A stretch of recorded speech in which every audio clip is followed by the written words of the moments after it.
తెలుసా అయాన్? త్రిషా. మీకు అందరికి త్రిషా తెలుసు. త్రిషా తెలుసా? Do you know Trisha? ఎంతమంది త్రిషా తెలుసు? ఎవరు త్రిషా? త్రిషా ఎవరమ్మా? చెప్పాలి. త్రిషా ఎవరు? నేను చెప్పిన పేరేంటి? ప్రిషా. ప్రిషా. ప్రిషా. ప్రిషా. చెప్పాలా? నేను చెప్పిన పేరేంటి? ప్రిషా. అయాన్, ప్రిషా. వీరు సాహసోపేతమైనటువంటి ఒక కార్యం చేశారంట.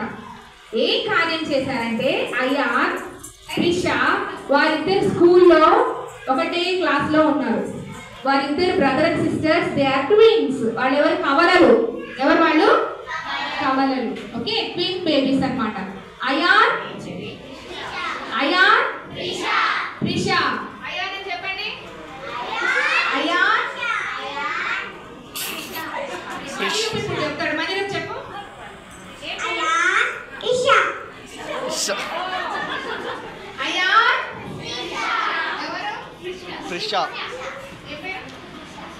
ప్రిషా. Very good. అయాన్, పేర్లు మర్చిపోకూడదు. నేను మళ్ళీ అడుగుతా. అయాన్, ఇషా కాదు, ప్రిషా. ఓకే, వీరిద్దరు స్కూల్లో కూర్చున్నారనమాట. లంచ్ బ్రేక్ లో కూర్చొని మాట్లాడుకుంటూ ఉన్నారు. అరే, ఈ రోజు మధ్యాహ్నం మనకు ఒక పెద్ద కార్యక్రమం జరగబోతుందిరా, ఒక స్టూడెంట్ కార్యక్రమం జరిగిపోతుంది అని అనుకున్నారు. ఓకే అని ఇద్దరు మాట్లాడుకుంటున్నారు. వారిద్దరు కూడా ఏం చేయాలంటే అక్కడ అయాన్ కి మోటివేట్ చేయాలి. ఎవరు? ప్రిషా. వాళ్ళిద్దరు ఒకరికొకరు మోటివేట్ చేసుకోవాలి. ఒకరికొకరు ఏం మంచి మంచి మాటలు చెప్పుకుంటూ ఖచ్చితంగా నిలబడి మనము ఏం చేయాలి? ఆ కార్యక్రమం చేయాలి. ఏం చేయాలంట? ఒక కార్యక్రమం చేయాలి అని వాళ్ళిద్దరు ఆలోచిస్తా ఉన్నారు. ఒక లీడర్ గా, ఒక నాయకుడిగా చేయాలని చెప్పేసి. అంటే లైక్ యాంకరింగ్, హోస్టింగ్ ఇది అంటారు కదా, అలా చేయాలి. అయితే ప్రిషా ఎప్పుడైతే చెప్పిందో అయాన్ భయపడిపోతున్నాడు. ఎందుకు? అయాన్ చాలా ఇంట్రోవర్ట్ అన్నమాట. బిడియంగా ఉంటాడు. ఏది బయటకి ఎక్స్ప్రెస్ చేయలేడు. మీరు ఎంతమంది భయపడతారు? ఏదైనా అడిగితే ఇప్పుడు పాట పాడండి అంటే వెంటనే భయపడేటోళ్ళు ఎంతమంది గారు? భయపడతారా? అయ్యో, ఎంతమంది లీడర్ గా ఉండాలనుకుంటున్నారు? అంటే భయపడేటోళ్ళు మీరే, లీడర్స్ కూడా మీరేనా? డబల్ టైం చెప్తున్నారు. Okay, so Ayaan and Prisha వీళ్ళిద్దరు డిస్కస్ చేసుకుంటున్నారు. ప్రిషా ఏమని చెప్పిందంటే అయాన్ కి, అయాన్ నువ్వు ఈ రోజు ఆ కార్యక్రమంకి నువ్వే యాంకర్, నువ్వే హోస్ట్ అని చెప్తే, అయ్యో నేను ఎప్పుడు చేయలేదు, నాకు భయంగా ఉంది అక్క అని చెప్పేసి. అయితే వినాలి. హలో, ఐ లాస్ట్ ఈ క్వశ్చన్స్. ఓకే, అయాన్ ప్రిషా వారి డిస్కషన్ ఏంటి? ఎవరు భయపడుతున్నారు? అయాన్ భయపడుతున్నాడు. ప్రిషా మోటివేట్ చేస్తుంది. ఎందుకు భయపడతావురా? మన నాన్న చెప్పాడు కదా. ఏం చెప్పాడు అంటే మనంతా మనమే హత్తుకొని ఉండాలి అని చెప్తాడు. ఏంటి? మనమంతా మనమే హత్తుకొని ఉండాలి అంటే చూడండి, చిన్న కూడా హ్యాపీనెస్ వచ్చేసింది. వెరీ గుడ్, అట్లా ఉండాలి. సో అదే కదా నాన్న చెప్పింది అంటే, కాదు కాదు, నాన్న ఒక మాట చెప్పాడు, మనం ఏం చేయాలి అంటే ప్రార్థన చేయాలి అని చెప్పాడు. ఏం చేయాలంట? ప్రార్థన చేయాలి. నాన్న ఏదైనా కష్టం ఉన్నప్పుడు, భయం ఉన్నప్పుడు ఏం చేయమన్నాడు? ప్రార్థన చేయమన్నాడు కదా. మర్చిపోయావా అయ్యా అని ప్రిషా అడిగితే అప్పుడు సరే నాకు ప్రార్థన చేయడం కూడా రాదే, ఏమని పలకాలి అంటే అప్పుడు ప్రిషా ఒక చిన్న మాట అన్నది. మొదటిగా ఏమని అడగాలి? ప్రియమైన దేవా, ప్రియమైన తండ్రి, ప్రియమైన ప్రభువా అని మొదలు పెట్టాలి అని చెప్పింది. ఎవరికి? అయాన్కి. సరే నేను ప్రార్థన చేస్తాను, ప్రార్థన చేస్తే దేవుడు తప్పకుండా నా మొర ఆలకిస్తాడా అక్క అంటే ఖచ్చితంగా ఆలకిస్తాడు. అయితే నేను వెళ్ళి ప్రార్థన చేస్తానని ప్రియమైన తండ్రి అని ప్రార్థన చేస్తాడు. మొదలు పెట్టాడు. ఏమని? ప్రియమైన తండ్రి. అంతవరకు భయపడ్డాడా? భయపడ్డా? అయాన్ ఏం చేశాడు? వెంటనే గట్టిగా అరిచాడు ప్రియమైన తండ్రి అని. అరిచేసరికి వాళ్ళ అక్క ఏమని? వెంటనే ఆమేన్ అనిందంట. ఏమనింది? ఒక చిన్న మాట, మొట్టమొదటిగా వాడిన మాట, తండ్రి చెప్పిన మాట వెంటనే విని అయాన్ ఆలకించి వాళ్ళ అక్క చెప్పిన మాట, వాళ్ళ తండ్రి చెప్పిన మాట విని వెంటనే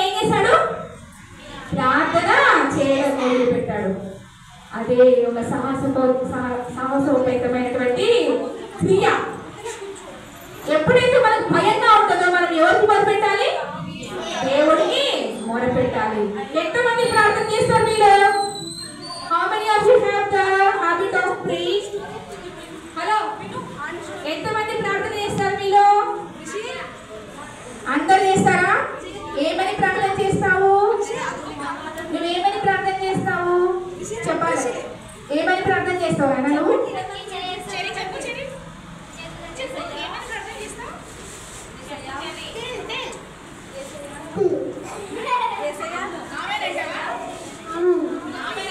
ఓకే, వెరీ గుడ్. యేసయ్య అంటారంట, ఆమేన్ అంటాడంట. నువ్వేమని ప్రార్థన చేస్తావు?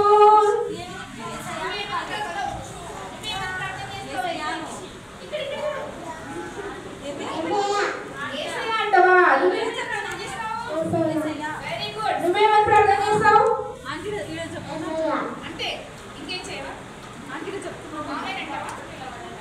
Very good. చాలా మంది ఏం చేస్తారు? ప్రార్థన చేస్తారు కదా. మనం ఒక కథ, బైబిల్ నుండి ఒక కథ తెలుసుకుందాం. హన్నా అని ఒక ఆవిడ ఉంది, ఒక స్త్రీ. ఆమెకు మీకు అందరికి తెలిసిన కథనేనా? ఎంతమందికి హన్నా గురించి తెలుసు? తెలియదా? ఓకే, ఓన్లీ చిన్నగా ఒకటే తెలుసా? సరే, హన్నా అనే ఆవిడ ప్రతిరోజు మందిరంకి వెళ్ళి ప్రార్థన చేస్తుందంట. ఎక్కడికి వెళ్ళి? దేవాలయానికి వెళ్ళి ప్రార్థన చేస్తుంది. ఎవరు? హన్నా. షిలోహు అనే మందిరంకి వెళ్తుంది. ఎక్కడికి? షిలోహు అనే మందిరంకి వెళ్ళి ప్రార్థన చేస్తుంది. హన్నా ప్రార్థన చేస్తుంది. ఎందుకోసం ప్రార్థన చేస్తుంది?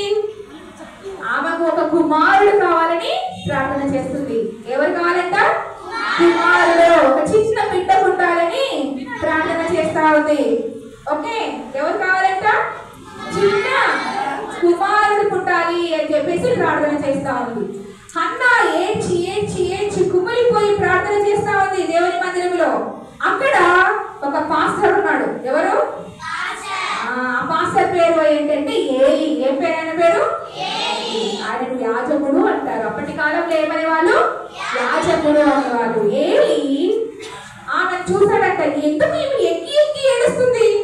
ఎందుకు ఇంత మోలుగుతో ఏడుస్తుంది? ఏమైంది ఈమెకు అని పోయి అడిగాడట. అమ్మా, నువ్వు ఎందుకు ఏడుస్తున్నావు అంటే హన్నా అన్నదంట, అయ్యా నేను ఏడుస్తున్నాను, నా బాధ నేను చెప్పుకుంటున్నాను. నా తండ్రి నా మొర వినాలి. నాకు ఒక ఎవరు కావాలి? కుమారుడు కావాలి, నాకు ఒక బిడ్డ కావాలయ్యా అని అడిగింది. ఏలి వెంటనే ఆశీర్వదించినాడంట. ఏమని? అమ్మా, నీకు కుమారుడు పుడతాడు, నీ ప్రార్థన దేవుడు ఆలకిస్తాడు అని ఆమె ఇంటికి వెళ్ళిపోయింది. ఎక్కడ నుండి? షిలోహు మందిరం నుండి వెళ్ళిపోయింది. వెళ్ళిపోగానే ఏం జరిగింది? ఒక కొన్ని దినాలకు వారికి కుమారుడు పుడతాడు.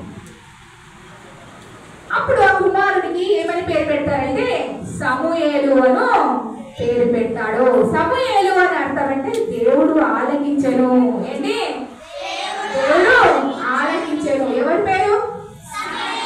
సమూయేలు అంటే అర్థం ఏంటి? దేవుడు ఆలకించెను. దేవుడు ఆలకించాడా లేదా? దేవుడు ఆలకించాడా ఆమె మరను? దేవుడు ఆమె ప్రార్థన ఆలకించాడా? ఎవరికి ఇచ్చాడు? కుమారుడికి ఇచ్చాడు. ఆ కుమారుడి పేరు ఏంటి? సమూయేలు. ఏం పేరు? సమూయేలు. ఆ కుమారుడి పేరు సమూయేలు. సమూయేలు అనగా అర్థం ఏంటి? దేవుడు ఆలకించాడు. ఓకే, ఎలా ప్రార్థన చేసిందంటే ఆమె హృదయమునంతా కుమ్మరించింది. మౌనంగా ప్రార్థన చేయొచ్చు మనము. అప్పుడు అయాన్ ప్రార్థన చేశాడు కదా, పిచ్చిగా ప్రార్థన చేశాడు కదా. అయాన్ గట్టిగా ప్రార్థన చేశాడు. యేసయ్యా అని అడిగాడా కదా? అడిగాడా లేదా? అయాన్ గట్టిగా ప్రార్థన చేశాడు. హన్నా మూలుగుతూ మౌనంగా దేవుడి సన్నిధిలో తన బాధలో కుమ్మరించుకుంది. తర్వాత ఏం చేసింది తెలుసా? ఆమె అదే కుమారుని తీసుకెళ్లి దేవుని మందిరంలో ప్రతిష్ఠించింది. దేవునికి ప్రభుత్వం. ఆ కుమారుడే ఒక ప్రవక్తగా, ఒక నాయకుడుగా ఇశ్రాయేలును ఏలినటువంటి సమూయేలు. నీకు అర్థమైందా కథ? మనకి ఏమైనా కావాలంటే మనం ఏం చేయాలి? ఇప్పుడు దేవునికి మొర పెట్టుకోవాలి, ప్రార్థన చేయాలి. మన జీవితంలో ఏముండాలి? ప్రార్థన ఉండాలి. ప్రతి ఒక్కరు ప్రార్థన చేస్తారా ఇప్పటి నుండి? చేయకపోతే డైలీ నీకేమి కావాలన్నా ఏం చేయాలి? దేవునికి ప్రార్థన చేయాలి. దేవునికి అడగాలి. గట్టిగా అడగచ్చు, బిగ్గరగా అడగచ్చు, మౌనంగా కూడా అడగచ్చు. రెండు విధాలుగా దేవునికి ప్రార్థన చేయవచ్చు. ఓకే, ప్రార్థన ఎలా చేయొచ్చు? రెండు విధాలుగా. అంటే ఎలా చేయొచ్చు? మౌనంగా చేయొచ్చు, బిగ్గరగా కూడా దేవునితో మాట్లాడచ్చు. ప్రార్థన అంటే ఏంటి? దేవునితో మాట్లాడుట. ప్రార్థన అంటే ఏంటి? దేవునితో మాట్లాడుట. ఓకే, సో ఇప్పుడు యాక్షన్ సాంగ్ చేద్దామా? Okay, are you ready? Are you ready? Okay, stand up. Volunteers కొంచెం పిలిచేయండి.